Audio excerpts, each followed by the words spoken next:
ஒரு ஆள் ராமகிருஷ்ணரை தேடி வந்தான். அவன் கையில் 1000 பொற்காசுகள் வச்சுருந்தான். அதை அவர்கிட்ட கொடுத்து இதை ஏற்றுக்கணும் அப்படின்னு ரொம்ப பணிவாக கேட்டுக்கிட்டான். அவர் பார்த்தார், இது எனக்கு தேவையில்லை, ஆனாலும் உன்னுடைய மனசை புண்படுத்துறதுக்கு நான் விரும்பலை, அதனால் நீ கொடுக்குறத வாங்கிக்கிறேன்னார். வாங்கிக்கிட்டார். அப்புறம் கேட்டார், இதை பாரு, இனிமேல் இதெல்லாம் என்னுடைய இது தானே அப்படின்னார். ஆமாம், அதையெல்லாம் நான் உங்களுக்கே கொடுத்துட்டேன். அவன், சரி, இப்போ நீ எனக்காக ஒரு காரியம் பண்ணணும்னார். என்ன செய்யணும்னு சொல்லுங்கன்னா, இந்த நாணயங்களையெல்லாம் எடுத்துக்கிட்டு போய் கங்கை நதியில் எரிஞ்சுட்டு வா அப்படின்னார். இவனுக்கு அதிர்ச்சியாக போச்சு. என்ன பண்ணுறது, இனிமேல் அது முடியாதுன்னு சொல்ல முடியாது. ஏன்னா அந்த நாணயங்களையெல்லாம் அவருக்கே கொடுத்துட்டான். இனிமேல் அதெல்லாம் இவனுடையது இல்லை. பேசாமல் அவ்வளோவே அள்ளிக்கிட்டு ஆத்தங்கரைக்கு போனான். போனவன் ரொம்ப நேரம் திரும்பியே வரல. ராமகிருஷ்ணருக்கு சந்தேகம், என்ன ஆச்சு அந்த மனுஷனுக்கு, காசுகளோடு அந்த கங்கையில் குதிச்சுட்டானா, போகும்பொழுதே ஒரு மாதிரியாக தான் போனான், போய் என்னன்னு பார்த்துட்டு வாங்க அப்படின்னார். அங்கே இருந்த ஒருத்தர் ஓடி போய் பார்த்தார். அவர் போய் பார்க்கும்பொழுது அவன் அங்கேயே இருந்தான். அதுக்கப்புறம் அவர் திரும்பி வந்தார். வந்து விவரத்தை சொன்னார். அதாவது அவன் கங்கை கரையில் உட்காந்துக்கிட்டு ஒவ்வொரு நாணயமாக 1 2ன்னு எண்ணி எண்ணி வீசிக்கிட்டு இருக்கிறான். அவனை சுற்றி ஒரு கும்பல் நின்றுக்கிட்டு அவனை தடுத்துக்கிட்டு இருக்குது அப்படின்னு விவரத்தை சொன்னார் போயிட்டு வந்தவர். இதை கேட்டதும் ராமகிருஷ்ணரே புறப்பட்டு அங்கே போனாராம். என்ன இப்படி பண்ணிகிட்டு இருக்கிற, நான் உன்னை அந்த நாணயங்களை கங்கையில் வீசி எறிய சொன்னேன், நீ ஏன் அதை எண்ணிக்கிட்டு இருக்கிற அப்படின்னார். பழக்கம்தான் காரணம், நான் ஒவ்வொரு நாளும் ஒவ்வொன்றா சேமித்து வச்சேன். இன்றைக்கி என்கிட்ட நிறைய இருக்குது, உங்களுக்கு ஒரு 1000 நாணயங்களை கொடுக்கணுங்கிறது என்னோட ஆசை அப்படின்னா. இப்போ ராமகிருஷ்ணர் சொன்னார், ஒரே நேரத்தில் எல்லாத்தையும் சம்பாதிச்சிருந்தா நீ எண்ணுறது பொருத்தமாக இருக்கும். எல்லாத்தையும் இழக்கும்போது ஒவ்வொன்றா எண்ணிக்கிட்டு இழக்கிறதுங்கிறது சரியான செயல் இல்லை. அதனால் ஒரே தடவையாக எல்லாத்தையும் தூக்கி எறிஞ்சிடும் அப்படின்னார். இது இழப்பது அப்படிங்கிற ஒரு உயர்ந்த நிலை. இதை நாம் யதார்த்த வாழ்க்கையில் சம்மந்தப்படுத்தி பார்த்து குழப்பிக்கிட்டு இருக்கக்கூடாது. இழக்கிறேன்னு சொல்லிக்கிட்டு இருக்கிற காசையெல்லாம் ஆற்றுலையும் குளத்துலையும் கொண்டு போய் எறிஞ்சிட்டு வாங்க அப்படின்னு உபதேசம் பண்ணுறதாக யாரும் நினச்சிடக்கூடாது. இதில் நாம் புரிஞ்சிக்க வேண்டியது என்னென்னா, எதையாவது ஒன்றை இன்னொருத்தருக்கு கொடுக்கணும் அப்படின்னு விருப்பப்பட்டால் அதை மனப்பூர்வமாக கொடுத்துடணும். கொடுத்துட்டு அதையே நினச்சிக்கிட்டு இருக்கக்கூடாது. நம்மால் ஒருத்தர் ஒரு 100 ரூபா நோட்டை தன்னுடைய நண்பர் ஒருத்தர்கிட்ட கொடுத்து, இது உனக்கு தான் வச்சுக்கோ அப்படின்னார். அவர் பார்த்தார், இது இனிமேல் எனக்கு தானே சொந்தம் அப்படின்னார். ஆமான்னார் அவர். அப்படின்னா எனக்காக நீ ஒரு உதவி செய்யணும்னார். சொல்லுங்கள் செய்கிறேன்னார் அவர். இந்த 100 ரூபா நோட்டை தீ வச்சு கொளுத்தி விடுன்னார். இவர் அதிர்ச்சியாகி அவரை பார்த்தார்.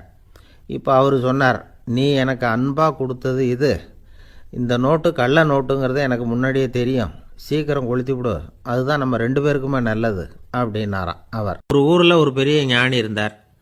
அவர் படுக்கையில் இருந்தார். இன்னும் கொஞ்ச நேரம்தான் அவர் இந்த உலகத்தில் இருக்க போகிறார். அவரை சுற்றி ஏகப்பட்ட கூட்டம். ஏற்கனவே அவருடைய உபதேசங்களை கேட்டவங்க பல பேர் அவரை சுற்றி நிற்கிறாங்க. அந்த ஞானி மெதுவாக கண்ணை திறந்து பார்க்குறார்.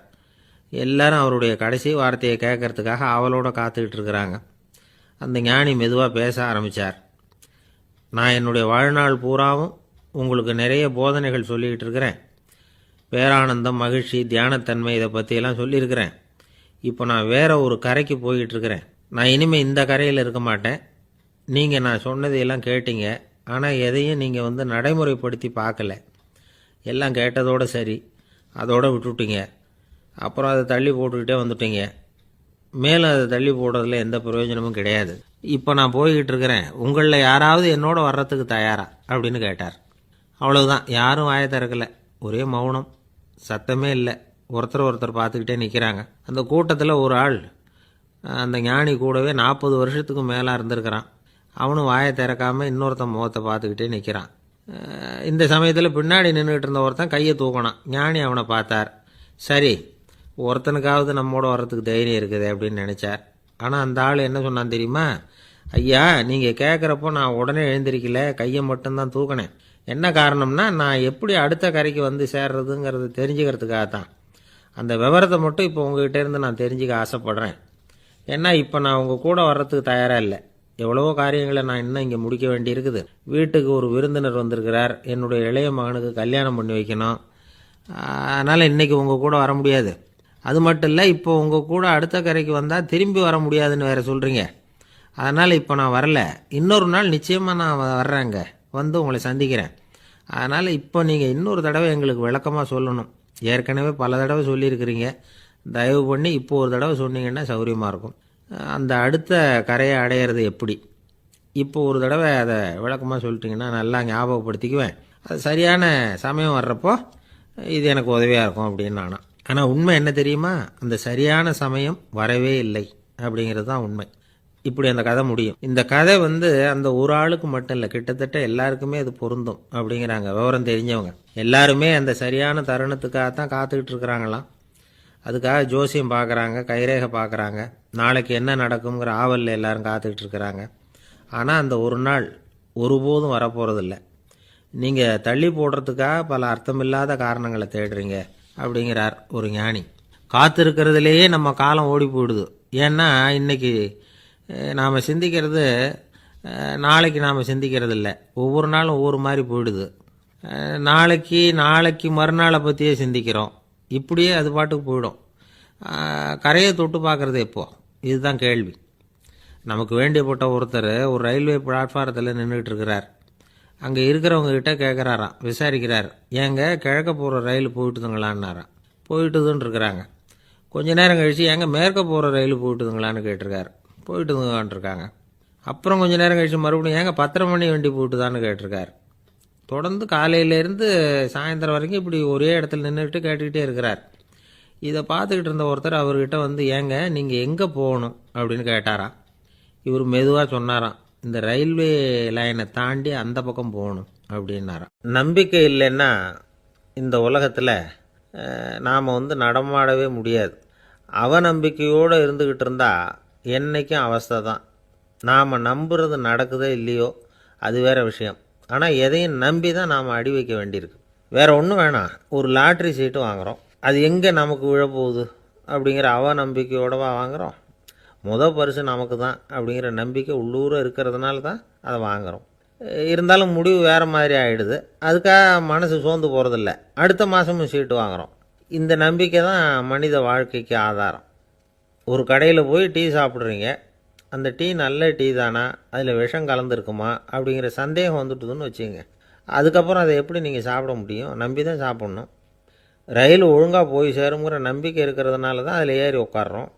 லெட்டர் ஒழுங்காக போய் சேருங்கிற நம்பிக்கை இருக்கிறதுனால தான் பெட்டியில் போடுறோம். சரி, நம்ம கதையெல்லாம் நம்மளோட இருக்கட்டும்.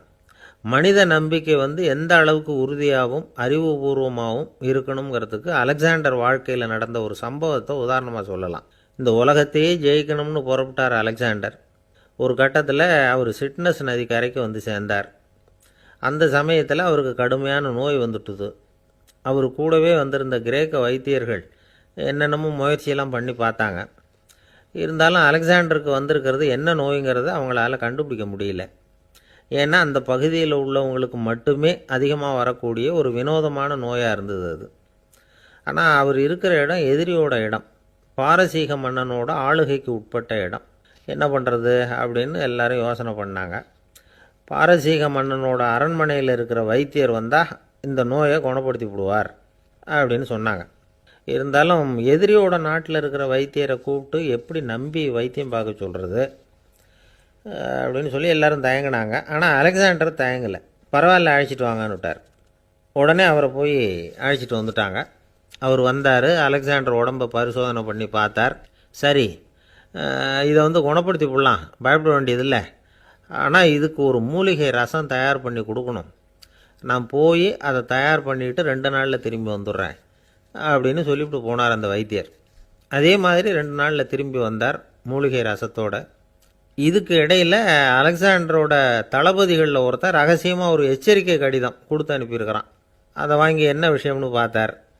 இப்போ உங்ககிட்ட வந்திருக்கிற எதிரி நாட்டு வைத்தியரை நம்பாதீங்க, அவன் கொண்டுகிட்டு வந்திருக்கிற மூலிகை ரசத்தில் விஷம் கலந்துருக்குது அப்படின்னு அதில் எழுதியிருக்கு. அதை பார்த்தார் அலெக்சாண்டர். இருந்தாலும் கொஞ்சம் கூட அலட்டிக்கலை. வைத்தியர் கொடுத்த மருந்தை வாங்கி கடகடன்னு குடிச்சுட்டு அதுக்கப்புறம் அந்த கடிதத்தில் இருந்த விஷயத்தை அந்த வைத்தியர்கிட்ட சொன்னார். வைத்தியர் திகைச்சு போயிட்டார். தன் மேலே அலெக்சாண்டர் வச்சிருக்கிற நம்பிக்கையை பார்த்து அவருக்கு ரொம்ப வியப்பு. வைத்தியர் உண்மையிலேயே நல்ல மருந்து தான் கொண்டுகிட்டு கொடுத்துருக்கிறார், அதில் விஷம்லாம் எதுவும் கலக்கலை. அதுக்கப்புறம் அலெக்சாண்டர் அந்த வைத்தியரை பார்த்து சொன்னாராம், நம்பிக்கைங்கிற அச்சாணியை ஆதாரமாக வச்சுக்கிட்டு தான் இந்த உலகம் சுற்றிக்கிட்டு இருக்குது. எனக்கு எதிரியாக இருந்தாலும் பாரசீக மன்னர் ரொம்ப பெரியவர். அப்பேற்பட்ட மன்னருடைய அரண்மனை வைத்தியர் தொழில் நேர்மை இல்லாதவராக இருக்க முடியாது, இருக்க மாட்டார். அப்படி இருந்தால் அவரை அரண்மனை வைத்தியராக வச்சிருக்கவே மாட்டாங்க அப்படின்னு நம்பினேன். என்னுடைய நம்பிக்கை வீண் போகலை அப்படின்னாராம். இதுதான் மானுட நம்பிக்கைங்கிறது. இந்த காலத்துலேயும் இது மாதிரி இந்த மானுட நம்பிக்கையை ரொம்பவும் சாமர்த்தியமாக கையாளுகிற கெட்டிக்காரங்க சில பேர் இருக்கிறாங்க. இந்த காலத்து குரு, அவருக்கு ஒரு சிஷ்யன். குரு முன்னாடி அந்த சிஷ்யன் ரொம்ப பணிவாக நின்று, குருவே உங்கள் கையால் விஷத்தை கொடுத்தாலும் அதை வாங்கி மடமடன்னு குடிச்சிருவேன் அப்படின்னா. உன்னுடைய குரு பக்தியை மெச்சினேன் அப்படின்னார் குரு.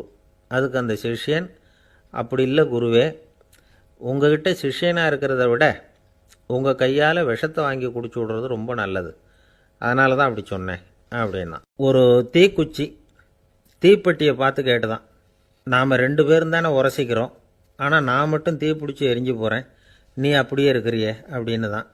அதுக்கு தீப்பெட்டி சொல்லியிருக்குது, உனக்கு தலையில் கணம் இருக்குது அதனால் அழிஞ்சு போகிற அப்படின்னு தான். எப்படி இருக்கு பாருங்கள் இந்த பதில். தலையில் கணம் உள்ளவங்க யாருமே சரியாக இருக்க முடியாது. எவ்வளவு பெரியவங்களாக இருந்தாலும் சரி, ரொம்ப கஷ்டம்தான் அது. கர்வம்ங்கிறது கூடவே கூடாது. இதை விளக்கிறதுக்கு மகான் ஒருத்தர் ஒரு சம்பவத்தை சொல்கிறார். அர்ஜுனன் தீர்த்த யாத்திரை பண்ணானா. அப்போது தென்னிந்தியாவுக்கு வந்திருக்கிறான். ராமேஸ்வரத்துக்கு போனப்போ அங்கே இலங்கைக்கு கல்லுலாம் அடுக்கி போடப்பட்டிருந்த பாலத்தை பார்த்தானா. ஒரு சின்ன குரங்கு அதுக்கு பக்கத்தில் விளையாடிக்கிட்டு இருந்திருக்கு. அதை பார்த்துட்டு அர்ஜுனன் சிரிச்சிருக்கான். ஏன் சிரிக்கிறேன்னு கேட்டிருக்கு அந்த குரங்கு. ராமன் மிகச்சிறந்த வில் வீரன்.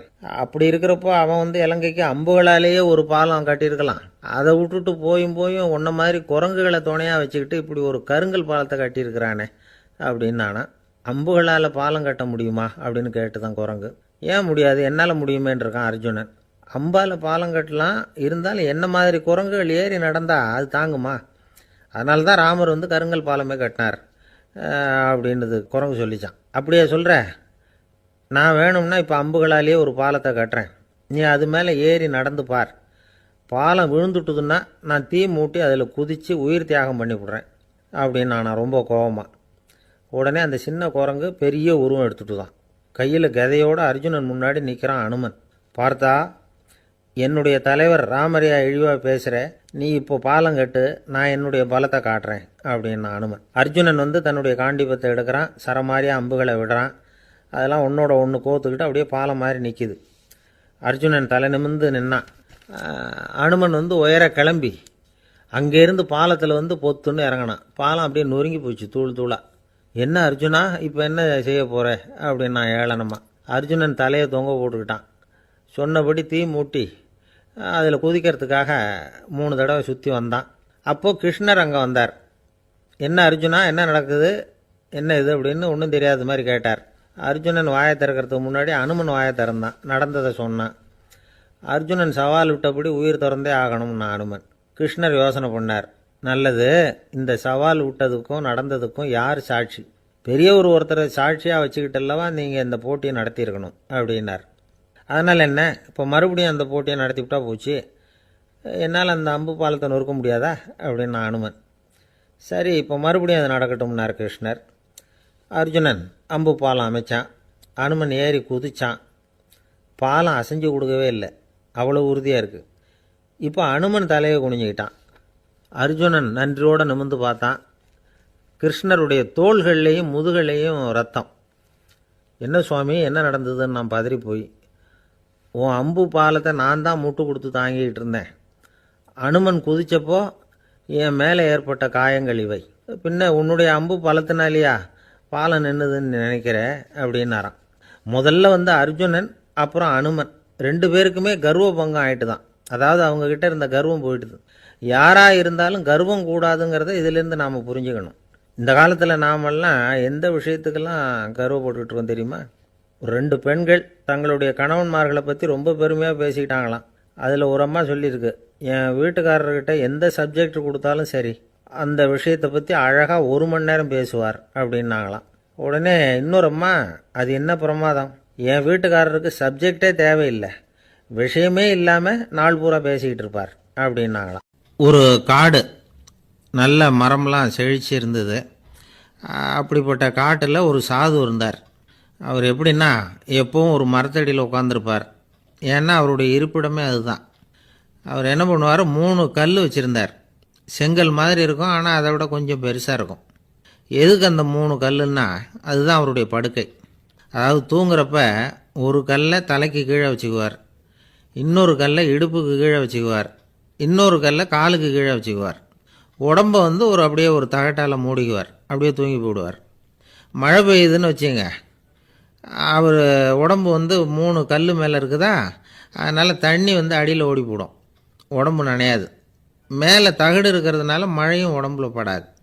அவர் தூக்கமும் கெடாது, நிம்மதியாக தூங்குவார். பகலில் அந்த 3 கல்லையும் ஒரு சேர ஒரு அடுப்பு மாதிரி வச்சு அது மேலே உட்காந்துக்குவார். அதனால் பாம்பு பூச்சி எதுவும் அவரை வந்து தொந்தரவு பண்ணுறதில்ல, அது பாட்டுக்கு நகர்ந்து போயிடும். அவர் பாட்டுக்கு நிம்மதியாக இருப்பார். யாராவது எதையாவது கொண்டுகிட்டு வந்து கொடுத்தா அதை வாங்கி சாப்பிடுவார், அவ்வளவுதான். ஒரு நாள் அந்த நாட்டு அரசன் காட்டுக்கு வேட்டையாட வந்தான். அந்த வழியாக வந்தப்போ இந்த சாது படுத்துருக்கிறத பார்த்தான், பரிதாபப்பட்டான். ஐயோ பாவம், இவர் இப்படி இந்த கல் மேலே உடம்பை வச்சுக்கிட்டு தூங்குறாரு, என்ன பாடுபடுவார். இவரை நாம் வந்து அரண்மனைக்கு அழைச்சிட்டு போய் சுகமாக நிம்மதியாக இருக்கிறதுக்கு வழி செஞ்சு கொடுப்போம், அது ரொம்ப நல்லாயிருக்கும் அப்படின்னு நினச்சான். அப்படி நினச்சிக்கிட்டே அரண்மனைக்கு வந்துட்டான். அதுக்கப்புறம் ஒரு பல்லக்கையும் 2 சேவகர்களையும் காட்டுக்கு அனுப்பி அந்த சாதுவை மெதுவாக இங்கே அழைச்சிட்டு வந்துடுங்க அப்படின்னு சொல்லி அனுப்பி வச்சான். இவங்க போய் அவர்கிட்ட விவரத்தை சொன்னாங்க. எனக்கு என்னத்துக்கு அரண்மனை வாசம் அப்படின்னார். இருந்தாலும் மன்னர் உத்தரவு, நீங்கள் அவசியம் வரணும் அப்படின்னாங்க இவங்க. சரின்னு சொல்லிவிட்டு வேறு வழி இல்லாமல் புறப்பட்டார். புறப்படும் பொழுது என்ன பண்ணார்னா, மறக்காமல் அந்த 3 கல் ஒரு தகடு அதையும் எடுத்து பல்லக்கில் வச்சுக்கிட்டார். என்னத்துக்கு இதையெல்லாம் எடுத்து வைக்கிறாரு அப்படின்னு சொல்லி அவங்க யோசனை பண்ணாங்க. இருந்தாலும் அதை பற்றி ஒன்றும் கேட்கல. பேசாமல் அவரை அழைச்சிட்டு போய் அரண்மனையில் விட்டுட்டாங்க. அரசன் ஓடி வந்தான், வரவேற்றான், அறுசுவை உணவு படைத்தான். அவர் படுக்கிறதுக்கு தங்க கட்டில், பட்டு மெத்தை, இப்படி எல்லாம் ஏற்பாடு பண்ணி வச்சான். இங்கே படுத்து ஓய்வு எடுத்துக்குங்க அப்படின்னு சொல்லிவிட்டு அவன் பாட்டு போயிட்டான். மறுநாள் காலையில் வந்து பார்க்குறான், சாது படுத்துருக்கிறார். எப்படி தெரியுமா, அந்த பட்டு மெத்தை மேலே 3 கல்லையும் வச்சு வழக்கம் போலவே அது மேலே படுத்துருக்கிறார். அதுக்கு மேலே தகடு. அரசன் பார்த்துட்டு அதிர்ச்சி ஆயிட்டான். என்ன சுவாமி இப்படி அப்படின்னா, சாது சொன்னார், எனக்கு வந்து தேவையும் இல்லை குறையும் இல்லை, எல்லா இடத்துலையும் எனக்கு ஒரே மகிழ்ச்சி தான் அப்படின்னார். மகிழ்ச்சிங்கிறது தங்க கட்டிலேயோ பட்டு மெத்தையிலேயோ இல்லை, அது வந்து மனசில் இருக்கிற ஒரு விஷயம். உண்மையான மகிழ்ச்சிக்கு வழி வந்து மனப்பக்குவம் அப்படிங்கிறது அந்த அரசனுக்கு புரிஞ்சுதான். இந்த காலத்தில் ஒரு சாமியார், அவரை தேடி ஒரு சீடன் வந்தான். என்னாச்சு தெரியுமா, சுவாமி எனக்கு நிம்மதி வேணும், அதுக்கு என்ன வழின்னு கேட்டான். சாமியார் நிமிர்ந்து பார்த்தார். அப்புறம் சொன்னார், நீ ஏகப்பட்ட பேர்கிட்ட கடன் வாங்கியிருக்கிற, அதையெல்லாம் திருப்பி கொடுத்தா தான் உனக்கு நிம்மதி கிடைக்கும்னார். இவனுக்கு ஆச்சரியம். அது எப்படி சாமி, அவ்வளவு கரெக்டாக நான் கடன் வாங்கினதை கண்டுபிடிச்சிங்க அப்படின்னா. உனக்கு கடன் கொடுத்து சாமியாராக போனதே நான் தான்ப்பா, அதனால தான் இந்த கதிக்கு வந்தேன். என்கிட்டயே வந்து நிம்மதிக்கு வழி கேட்குறிய, அதுதான்டா வேதனை அப்படின்னாராம் அவர். என்னுடைய நண்பர் ஒருத்தர், அவருக்கு ஜாதகத்தில் நம்பிக்கை உண்டு, அவரே ஜோசியமெல்லாம் பார்ப்பார். என்ன சார் இந்த காலத்தில் இதையெல்லாம் நம்பிக்கிட்டு இருக்கீங்களேன்னு கேட்டா, உங்களுக்கு ஒன்றும் தெரியாது சார், இந்த உலகத்தில் ஒவ்வொருத்தரும் அவங்கவுங்க செய்கிற நல்லது கெட்டதுக்கு தகுந்த பலனை அனுபவிச்சே தீரணும்பார். அது மட்டும் இல்லை, ஒருத்தன் செத்துட்டா கூட அவன் செஞ்ச பாவ புண்ணியங்கள் கூடவே போயிட்டுருக்கோம்பார். அது எப்படி கூட போவோம் அப்படின்னு குதர்க்கமாக கேட்டால், அதுக்கு அவர் ஒரு கதை சொன்னார். அது ரொம்ப சுவாரஸ்யமாக இருந்தது. ஒரு ஊரில் ஒருத்தர் இருந்தாராம். அவர் ஜோசியம் பார்க்குறதுல ரொம்ப கெட்டிக்காரரு. ஒருத்தருடைய தலைமுடியை மட்டும் அவர்கிட்ட காட்டினா போதும், அதை மட்டும் பார்த்துட்டு அவருடைய ஜாதகத்தையே சொல்லிவிடுவாராம். அப்பேற்பட்ட திறமை. அந்த ஆள் ஒரு சமயம் கன்னியாகுமரி கடற்கரைக்கு போயிருந்திருக்கிறார். அங்கே கரை ஓரமாக ஒரு மண்டை ஓடு கிடந்திருக்கு, அதை எடுத்து பார்த்துருக்கிறார். அந்த மண்டை ஓட்டை வச்சுக்கிட்டே அதோட ஜாதகத்தை அலசியிருக்கிறார். இந்த மண்டை ஓட்டுக்கு உரிய ஆசாமி வாழ்க்கையில் ரொம்ப கஷ்டப்பட்டுருக்கிறான், நிறைய கஷ்டத்தை அனுபவிச்சிருக்கிறான், அது தாங்க முடியாமல் தான் கடலில் விழுந்து தற்கொலை பண்ணிகிட்டு இருக்கான் அப்படிங்கிறத அவர் கணிச்சுட்டார். இருந்தாலும் இந்த மண்டை ஓடு இன்னமும் அனுபவிக்க வேண்டியது பாக்கி இருக்குது அப்படிங்கிறதையும் அவர் உணர்றார். அது சரி, ஒருத்தன் வந்து உயிரோடு இருக்கிற வரைக்கும் தானே நல்லது கெட்டதை அனுபவிக்க முடியும், செத்ததுக்கு அப்புறமும் பாக்கி இருக்குன்னா அதை எப்படி அனுபவிக்கிறது? இந்த மண்டை ஓட்டுக்கு இன்னும் கொஞ்சம் பாக்கி இருக்குது, அப்படிங்கிறது அவருக்கு புரிஞ்சதே தவிர அதோட அர்த்தம் என்னங்கிறது அவருக்கு சரியாக விளங்கலை. சரி, இதை இன்னும் கொஞ்சம் விவரமாக ஆராய்ச்சி பண்ணி பார்ப்போம் அப்படின்னு நினச்சிக்கிட்டு அதை தன்னுடைய வீட்டுக்கு எடுத்துகிட்டு போயிட்டார். அந்த மண்டை ஓட்டை ஒரு பொட்டியில் வச்சு பூட்டினார். தன்னுடைய தனி அறையில் அதை பத்திரமா வச்சுக்கிட்டார். தினமும் ராத்திரி ஆனதும் தன்னுடைய மனைவியை பார்த்து, நீ போய் பூஜை அறையில் தனியாக படுத்துக்கோ அப்படின்னு சொல்லிவிட்டு இவர் தினம் ராத்திரி 12 மணிக்கு பொட்டியை திறந்து பார்ப்பார். மண்டை ஓடு அப்படியே இருந்ததே தவிர இன்னும் கொஞ்சம் பாக்கி இருக்குங்கிறதுக்கு அர்த்தம் அவருக்கு விளங்கலை. அந்த மண்டை ஓட்டுக்கு இன்னும் என்ன பாக்கி இருக்க போகுது? இப்படியே ஒரு 10 நாள் போச்சு. அந்த வீட்டம்மாவுக்கு சந்தேகம் வந்துட்டுது. நம்ம வீட்டுக்காரர் நம்மளை தனியாக ஏன் தூங்க சொல்கிறார் அப்படிங்கிற சந்தேகம். உடனே பக்கத்து வீட்டு அம்மாக்கிட்ட விஷயத்தை சொல்லியிருக்கிறாங்க. அந்த அம்மா உடனே, நீ கவலைப்படாத, நான் கண்டுபிடிச்சி சொல்கிறேன்னு சொல்லிவிட்டாங்களாம். அன்றைக்கி ராத்திரியே ஜன்னல் வழியாக எட்டி பார்த்துருக்குறாங்க. இந்த ஆள் மண்டை ஓட்டை கையில் வச்சுக்கிட்டு அதை திருப்பி அப்படியும் இப்படியும் பார்த்துக்கிட்டு இருந்தது தெரிஞ்சுட்டுது. மறுநாள் காலையில் அவரோட மனைவியை பார்த்தாங்க. ஏம்மா, உன் வீட்டுக்காரருக்கு நீ முதல் மனைவியா 2வது மனைவியா அப்படின்னு கேட்டாங்க. எனக்கு தெரிஞ்ச வரைக்கும் நான் ஒருத்தி தான் அவருடைய மனைவின்னாங்க. அப்படி இல்லை, நீ அவருக்கு 2வது மனைவி. முதல் மனைவியின் மண்டை ஓடு தான் அவர் கையில் இருக்குப்போ, அதை தான் அவர் தினமும் ராத்திரியில் எடுத்து பார்த்துக்கிட்டு இருக்கிறாரு அப்படின்னு விட்டாங்க அந்த அடுத்த வீட்டம்மா. அப்படியா விஷயம்னு சொல்லிவிட்டு கணவன் வீட்டில் இல்லாத நேரமாக பார்த்து அந்த மண்டை ஓட்டை எடுத்து கொண்டாந்து ஒரு உரலில் போட்டு உலக்கையால் குத்தி நொறுக்க ஆரம்பிச்சுட்டுது அந்த அம்மா. வெளியே போயிருந்த அந்த ஆள் அப்போ தான் உள்ளே நுழைஞ்சார். மண்டை ஓடு உலக்கைக்கிட்ட குத்து வாங்கிட்டு இருக்கு. அது அனுபவிக்க வேண்டியது இன்னும் கொஞ்சம் பாக்கி இருக்குது அப்படிங்கிறதுக்கான அர்த்தம் எனக்கு இப்போ தான் புரிஞ்சுதுன்னாராம் அவர். இந்த கதையிலேருந்து நாம் இன்னொரு நீதியையும் புரிஞ்சுக்கணும்.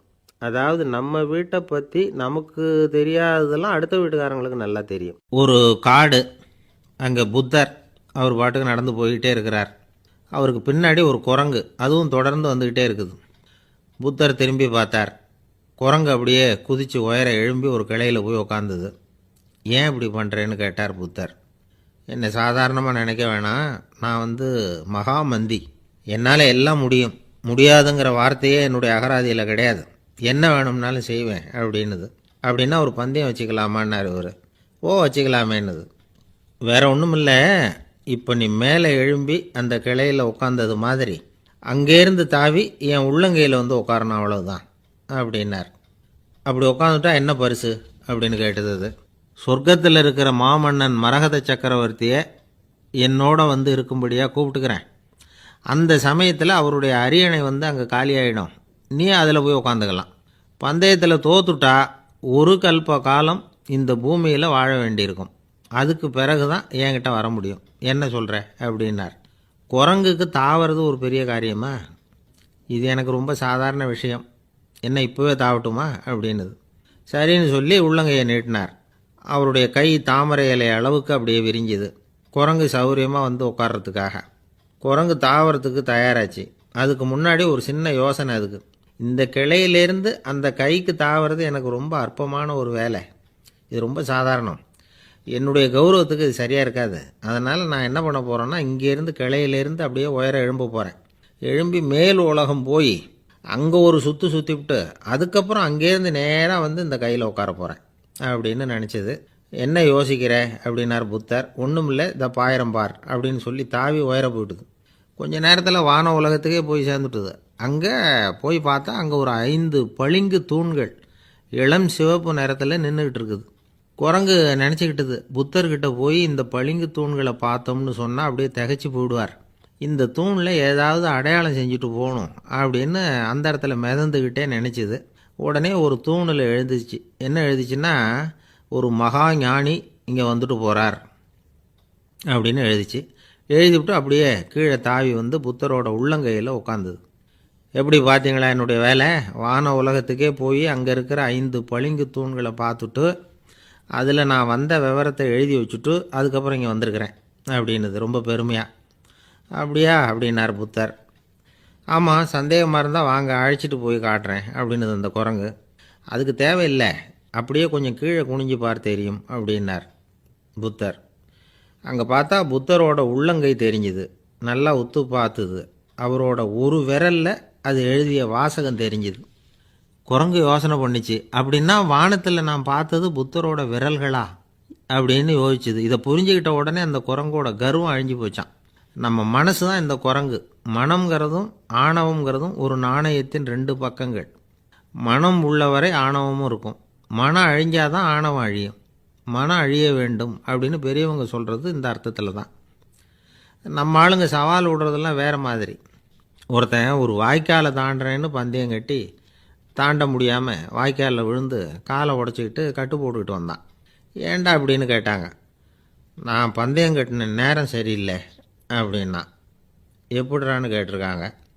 வாய்க்காலில் தண்ணி இருக்கிற நேரமாக பார்த்து பந்தயம் கட்டியிருக்கணும் அப்படின்னானா. ஒரு ஊரில் ஒரு ஞானி இருக்கிறார். ரொம்ப பெரிய ஞானி. ரொம்ப வயசாகிட்டுது. கடைசி காலத்தில் அவர்கிட்ட சில பேர் வந்தாங்க. உங்கள் குரு யார் அப்படின்னு கேட்டாங்க. அவர் நிமிர்ந்து பார்த்தார். எனக்கு ஆயிரக்கணக்கான குருமார்கள் உண்டு. அவங்க பேரெல்லாம் சொல்லணும்னா இந்த காலம் பத்தாது. ஆனால் முக்கியமான ஒரு 3 பேரை பற்றி மட்டும் உங்களுக்கு சொல்கிறேன் அப்படின்னாராம். அப்புறம் சொன்னார். அந்த 3 பேரில் ஒருத்தன் ஒரு திருடன். ஒரு சமயம் ஒரு பாலைவனம் வழியாக நான் போய்கிட்டு இருந்தேன். அப்போது வழி தவறி போய் ஒரு கிராமத்துக்கு போயிட்டேன். அது இருட்டு நேரம், நடு ராத்திரி, ஊரே உறங்கி போச்சு. அந்த நேரத்தில் ஒரு ஆள் மட்டும் ஒரு வீட்டு சுவத்தில் ஏதோ பண்ணி உள்ளே நுழையிறதுக்கு முயற்சி பண்ணிகிட்டு இருக்கிறான். அவங்கிட்ட போய் நான் இன்றைக்கி இங்கே எங்கே தங்க முடியும் அப்படின்னு கேட்டேன். அதுக்கு அவன், இந்த ராத்திரி வேளையில் அது ரொம்ப சிரமம், ஒரு திருடனோட உங்களால் தங்க முடியும்னா நீங்கள் என்னோட தங்கலாம் அப்படின்னா. நான் அவங்க கூட 1 மாதம் தங்கியிருந்தேன். ஒவ்வொரு நாள் ராத்திரியும் இப்போ நான் என்னுடைய வேலைக்கு போகிறேன், நீங்கள் ஓய்வு எடுத்துக்கோங்க அப்படின்னு சொல்லிவிட்டு போவான். அவன் திரும்பி வந்த உடனே உனக்கு ஏதாவது கிடச்சிதான்னு நான் கேட்பேன். அதுக்கு அவன், இன்றைக்கி ராத்திரி ஒன்றும் இல்லை, நாளைக்கு மறுபடியும் முயற்சி பண்ணுவேன் அப்படின்பா. எப்பவும் அவன் நம்பிக்கை இழந்ததே கிடையாது. எப்பவும் சந்தோஷமாகவே இருப்பான். நானும் ரொம்ப காலமாக தியானம் பண்ணிக்கிட்டே இருந்தேன். ஒன்றுமே நடக்கலை. ஆனால் நான் என்ன பண்ணேன் தெரியுமா? மனசு வருத்தப்படும், நம்பிக்கை இழந்துருவேன். அப்போல்லாம் அந்த திருடனுடைய விடாமுயற்சி தான் ஞாபகத்துக்கு வரும். அதனால் அந்த திருடன் எனக்கு ஒரு குரு.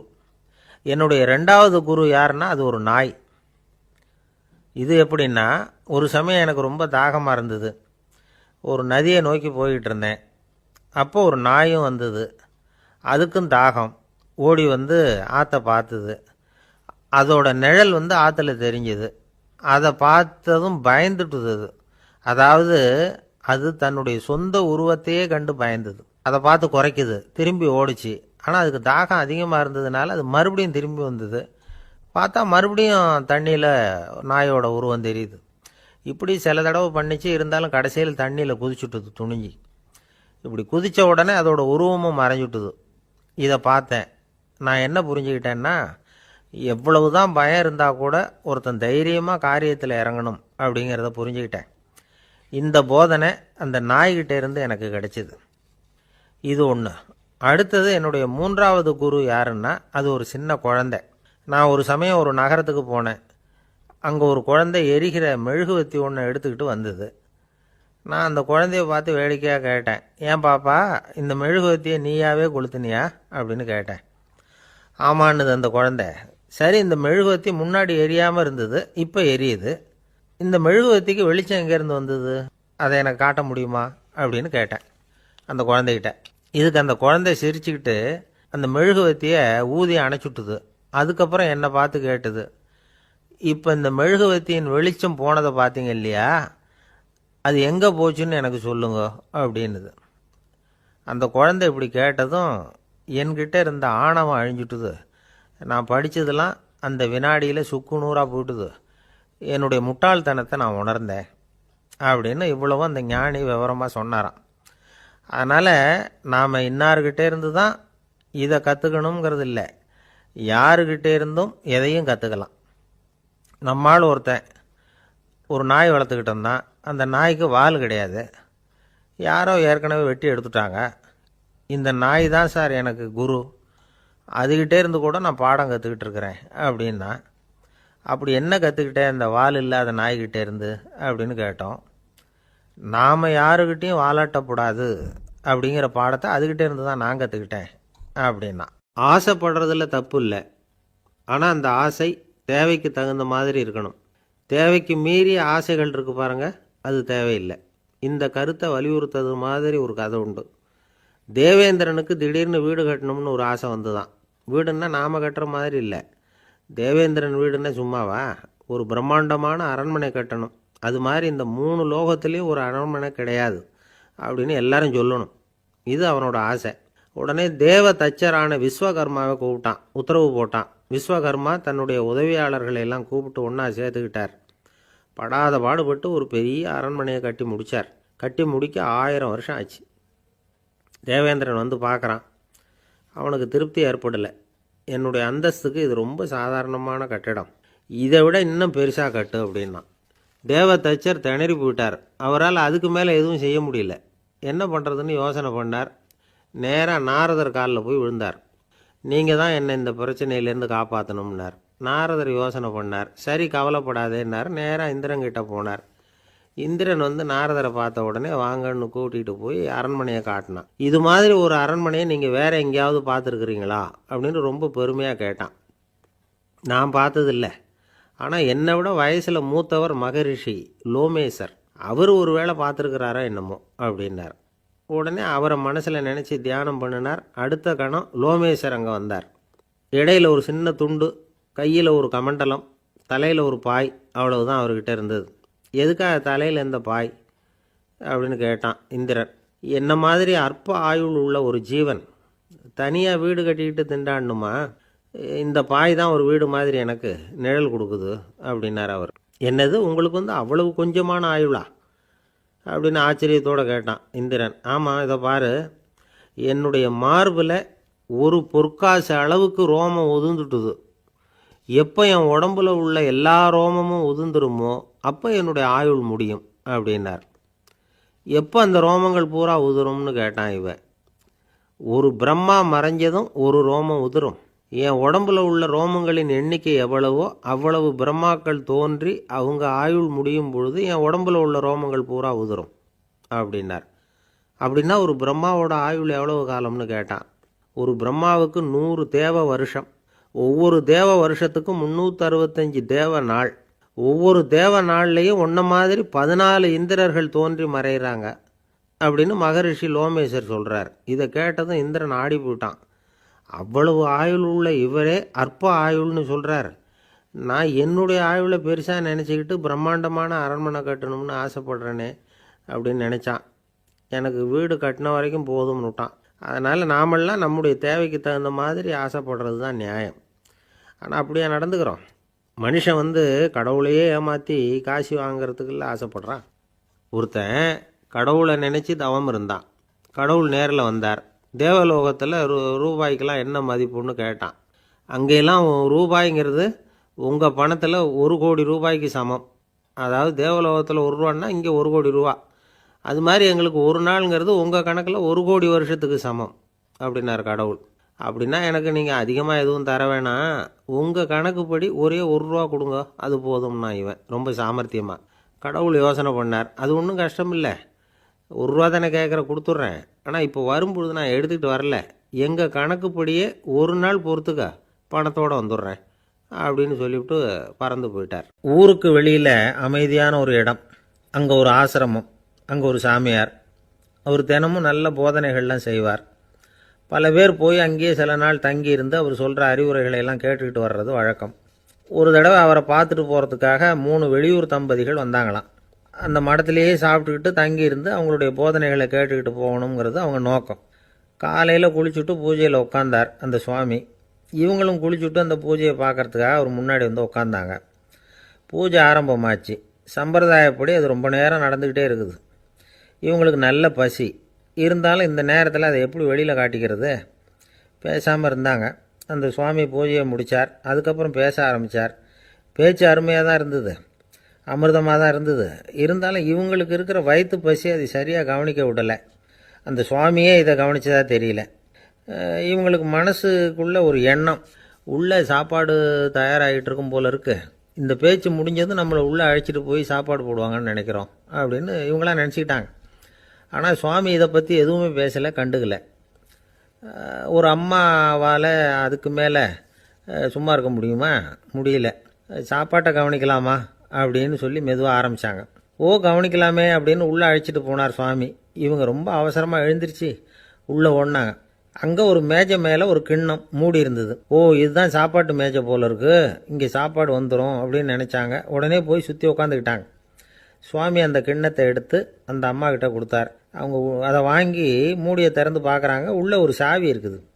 ஓ, சரிதான், இது சமையலறை சாவி போல இருக்கு, அங்கே போய் அதை திறந்து சாப்பாட்டை நாமே எடுத்துக்கிட்டு வந்து இங்கே வச்சுக்கிட்டு சாப்பிட்ணும் போல இருக்கு அப்படின்னு நினச்சாங்க.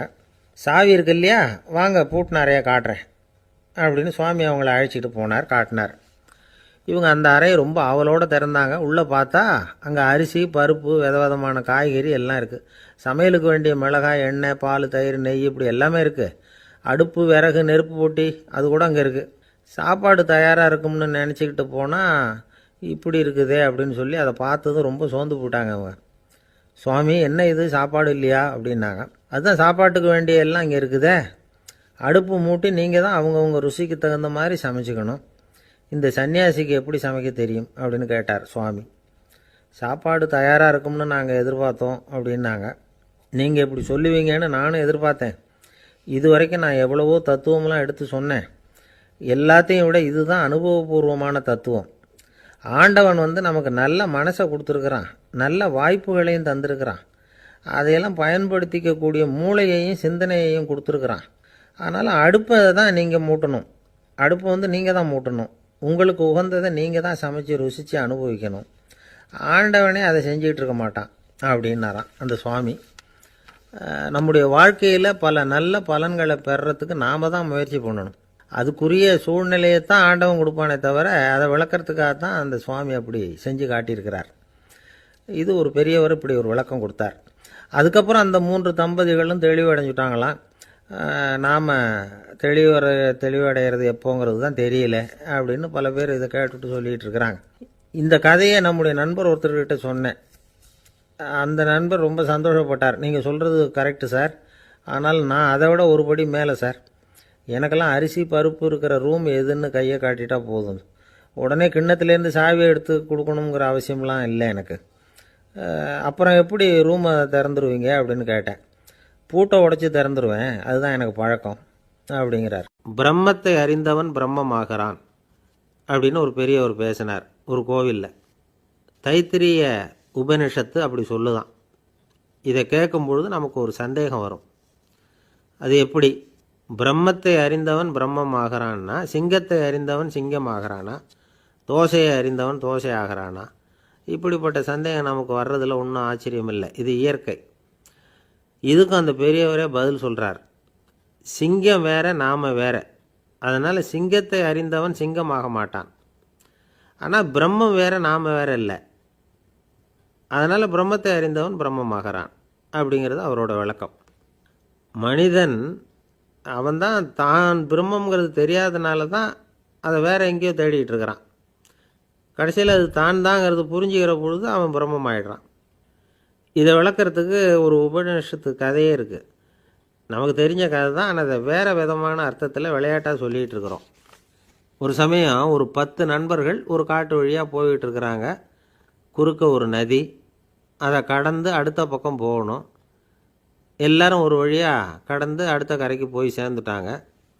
அங்கே போய் சேர்ந்ததுக்கப்புறம் எல்லாரும் பத்திரமா வந்து சேர்ந்துட்டோமா அப்படின்னு தெரிஞ்சுக்கிறதுக்காக எண்ணி பார்க்குறான் அந்த கூட்டத்து தலைவன். அவங்க மொத்தம் 10 பேர். ஆனால் அவன் எண்ணி பார்க்குறப்போ 9 தான் வருது. ஏன்னா அவன் தன்னை விட்டுவிட்டான்.